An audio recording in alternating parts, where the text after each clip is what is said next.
ದೇವರ ಅತಿ ಪರಿಶುದ್ಧ ನಾಮಕ್ಕೆ ಸ್ತೋತ್ರವಾಗಲಿ.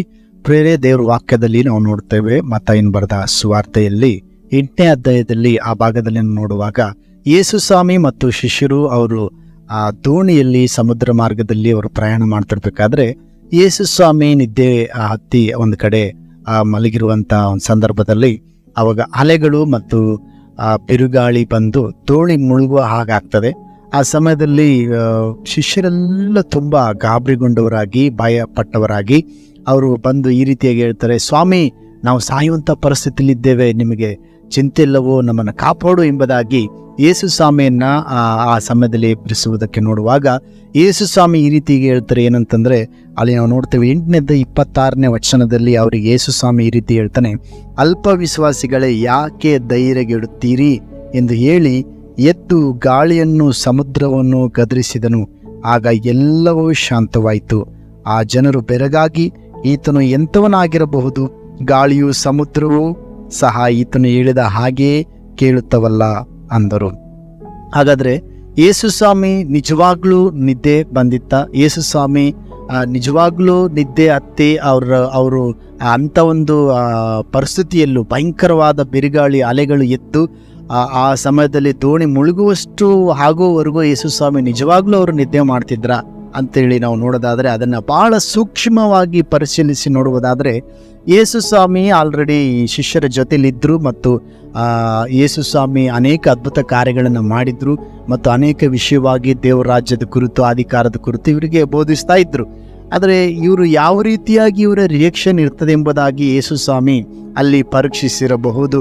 ಹಾಗಾದರೆ ದೇವರ ಮಕ್ಕಳು, ಇವತ್ತು ನಮ್ಮ ಜೀವಿತದಲ್ಲಿ ಬರುವಂಥ ಬಿರುಗಾಳಿ ಅಲೆಗಳು ಆ ಸಮಯದಲ್ಲಿ ನಾವು ಧೈರ್ಯಗೆಡಬಾರ್ದು, ನಾವು ನಂಬಿಕೆಯನ್ನು ಕಳ್ಕೊಳ್ಬಾರ್ದು. ಯೇಸು ಸ್ವಾಮಿ ಅವರನ್ನು ನೋಡಿ ಈ ರೀತಿಗೆ ಹೇಳ್ತಾರೆ, ಏನಂತಂದರೆ, ಅಲ್ಪ ವಿಶ್ವಾಸಿಗಳೇ ಯಾಕೆ ಧೈರ್ಯಗೆಡುತ್ತೀರಿ? ಇವತ್ತು ನೀವು ಸೇವಿಸುವಂಥ ದೇವರು ಆತನ ಅಖಿಲಾಂಡವನ್ನು ನಿರ್ಮಾಣ ಮಾಡಿದ ದೇವರಾಗಿದ್ದಾನೆ, ಸಮಸ್ತವನ್ನು ಸೃಷ್ಟಿಸಿದಂಥ ದೇವರಾಗಿದ್ದಾನೆ.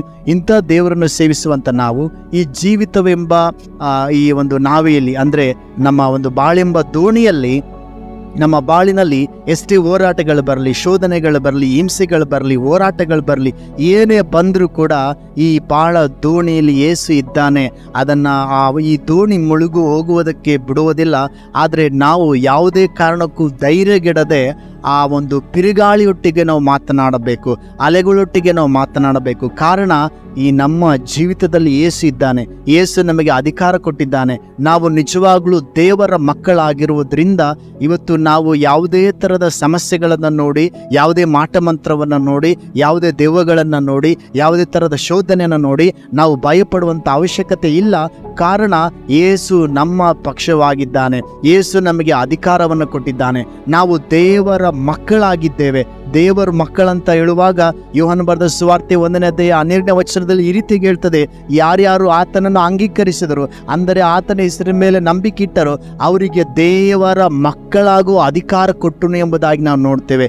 ಯೋಹಾನನ ಬರೆದ ಪತ್ರಿಕೆಯಲ್ಲಿ ನಾವು 3ನೇ ಅಧ್ಯಾಯದಲ್ಲಿ ನಾವು ನೋಡುವಾಗ ದೇವರ ಮಕ್ಕಳೆಂಬ ಹೆಸರನ್ನು ತಂದೆ ನಮಗೆ ಕೊಡುವುದರಲ್ಲಿ ಎಂತಹ ಪ್ರೀತಿಯನ್ನು ಇಟ್ಟಿದ್ದಾನೆ ನೋಡಿರಿ ಎಂಬುದಾಗಿ ನಾವು ದೇವರ ವಾಕ್ಯದಲ್ಲಿ ನೋಡ್ತೇವೆ. ಹಾಗಾದರೆ ಇದನ್ನು ಕೇಳಿಸಿಕೊಳ್ಳುತ್ತಿರುವ ದೇವರ ಮಕ್ಕಳೇ, ನೀವು ಸಾಧಾರಣವಾದವರಲ್ಲ, ಅಖಿಲಾಂಡವನ್ನು ನಿರ್ಮಾಣ ಮಾಡಿದ ದೇವರ ಮಕ್ಕಳು ನೀವಾಗಿದ್ದೀರಿ.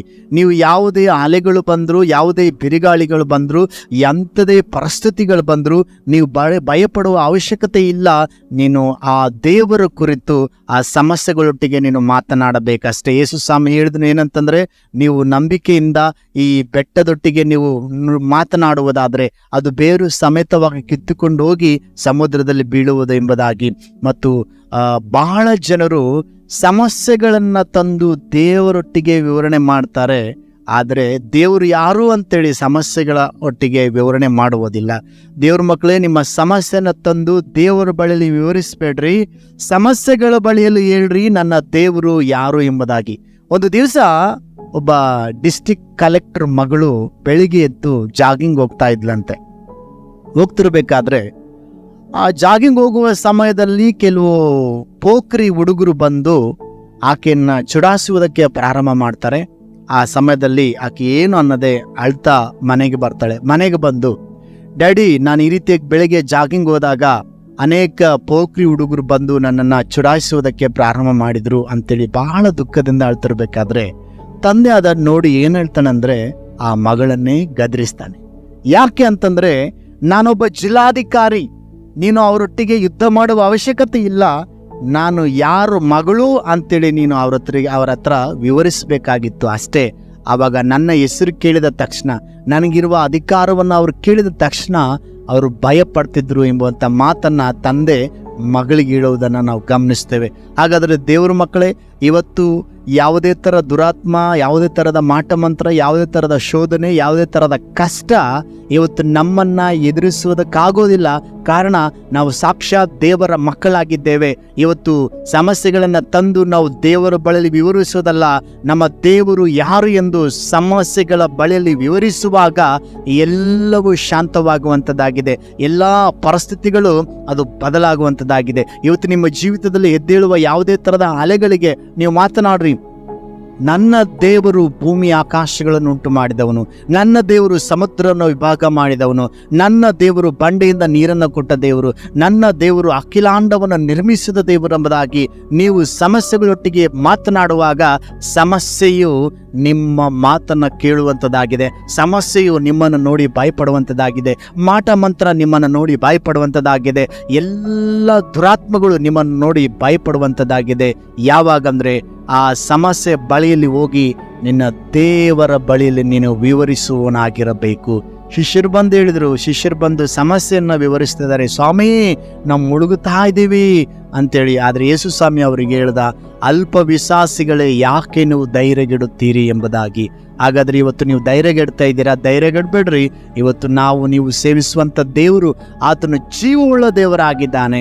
ಆ ಸಮಸ್ಯೆ ಬಳಿಯಲ್ಲಿ ನೀವು ಮಾತನಾಡ್ರಿ, ನನ್ನ ಯೇಸು ಸರ್ವಶಕ್ತನಾಗಿದ್ದಾನೆ, ನನ್ನ ಯೇಸು ಅಖಿಲಾಂಡವನ್ನು ನಿರ್ಮಿಸಿದವನಾಗಿದ್ದಾನೆ, ಯಾವುದು ಕೂಡ ನನಗೆ ಏನು ಮಾಡುವುದಕ್ಕಾಗೋದಿಲ್ಲ, ಎಲ್ಲ ಅಧಿಕಾರ ಯೇಸು ನನಗೆ ಕೊಟ್ಟಿದ್ದಾನೆಂಬುದಾಗಿ ನೀವು ಮಾತನಾಡುವಾಗ ನಿಮ್ಮ ಎಲ್ಲ ಅಲೆಗಳು ಅದು ಶಾಂತವಾಗುವಂಥದ್ದಾಗಿದೆ.